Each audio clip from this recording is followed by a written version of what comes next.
what makes finales work or fail. And the reason I want to talk about that is because when it really comes down to it, there's a lot of finales lately, a lot of finales, and it's been quite insane what I've been trying to keep up with. So bear with me because I was kind of writing everything up and I wanted to like kind of get as in depth as I could, but I'm also trying to keep it short, so I don't, drone on too long. Basically, when it comes to finales, it had me thinking. You had some really big ones. You had ones like the Goldbergs, Fear the Walking Dead, um, Snowfall finished. The Flash just finished. Blacklist just finished. Riverdale just finished. Doom Patrol just finished. A lot of them were canceled. The Crown just finished. Picard finished back in March or April, I think. Snowpiercer's getting ready to finish its last season. Four of the big ones that just happened was The Marvelous Mrs. Maisel just finished its last season. Ted Lasso just finished its last season. Now they may come back with spinoffs, but it's done for Ted Lasso. Like Jason Sudeikis is done. He's not doing that. Character story is finished. Succession, Barry. Now I went through and I watched all of these. Now, often we enjoy a good finale when it comes to TV, but when it comes to movies, we don't. A lot of times, most finales in movies, and I'm talking a lot about trilogies or maybe two-parters, things like that, we tend to dislike the finale and we'll like the lead-ups. Let's take case in point. People love Infinity War. They like Endgame a lot. They may even love Endgame, but it pales in comparison most time when you ask people, for the majority, do you like Endgame more than Infinity War? No, there's something that just isn't working there. Then you go and you talk about like some of my favorites. Let's talk about the Holy Trilogy, Star Wars, Empire Strikes Back, one of the best. New Hope, people love it. Return of the Jedi always kind of flounders a little bit. Then you have movies like Indiana Jones. The Last Crusade, of course, would be the finale, and a lot of people liked it, but it just didn't have the same oomph that most movies do. And then, of course, they followed up with this one, and now they have a new one coming out, and this is going to be the finale of Indiana Jones' story. And people are already saying, like, it just doesn't fit. And that's the problem with it is, and let's go back to TV real quick before we get into the movie side of it, is when you have TV, it's a good indicator of what works and what doesn't work. When you have a show or a movie that goes on way too long, let's take The Flash or Goldbergs or Fear the Walking Dead or something like that. When it goes on for way too long, you run out. It becomes repetitive. It becomes boring. It becomes procedural. That is the quintessential of what these things are.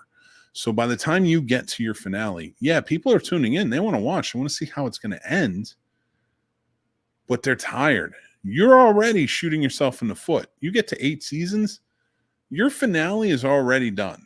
And if you have a less than stellar last season or even a season before that, think about Smallville. Season 7, 8, 9, 10. 10 was pretty good, but it paled in comparison to everything before 7. And that was still probably the best season after 6.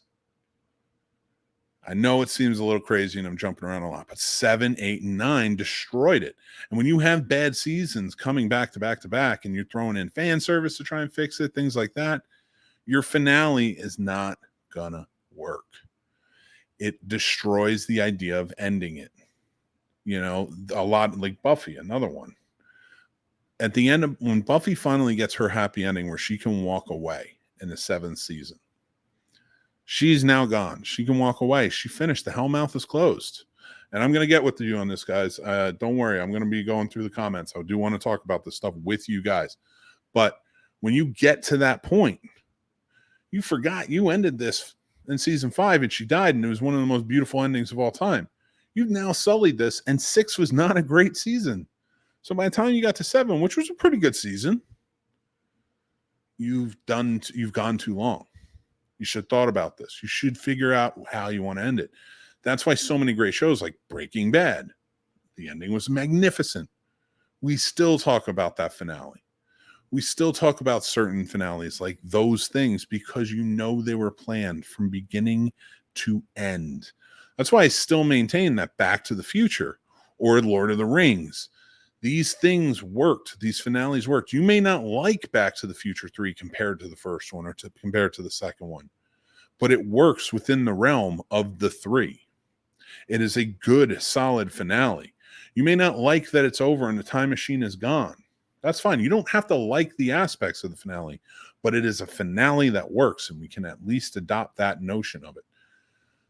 My point here is if we can learn anything from a finale, and then we'll get to the TV side for a second, and in just a second, but the last 2 seasons of House sucked. Yes, they did. Yes, they did. When Cuddy left, it was done. It was just terrible.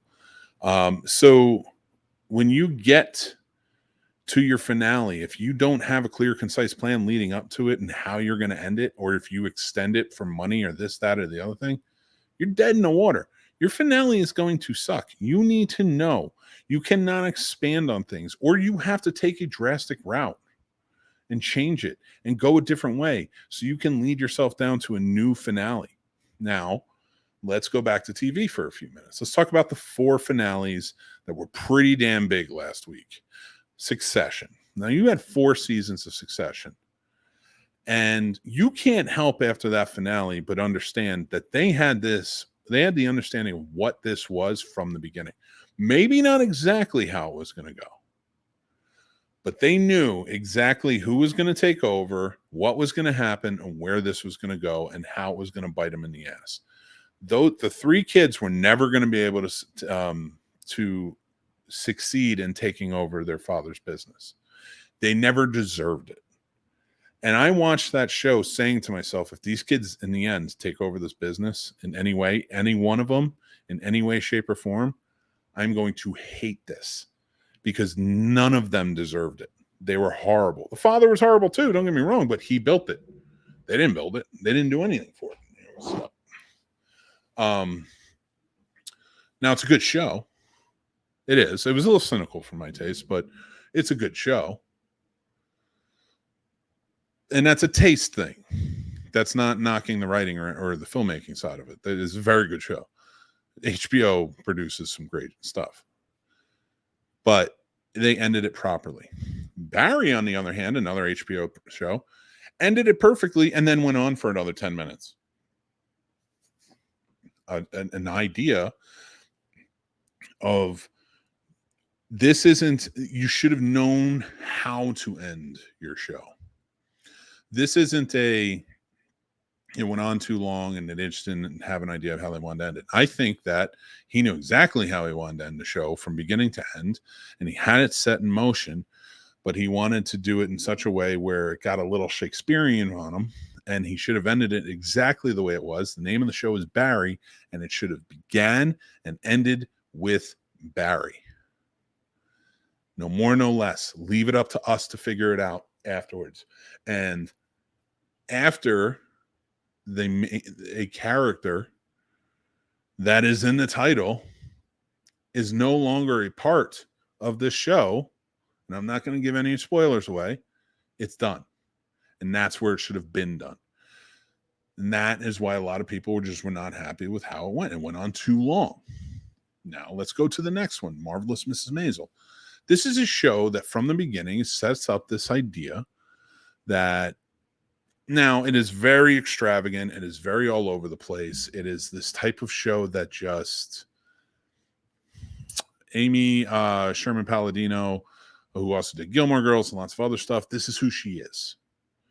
This style of show is exactly her style, and I am not knocking it. It's a very Broadway-esque style. It's theater. I can respect it. I love the theater, and I respect her style. I respect what she's trying to do with it.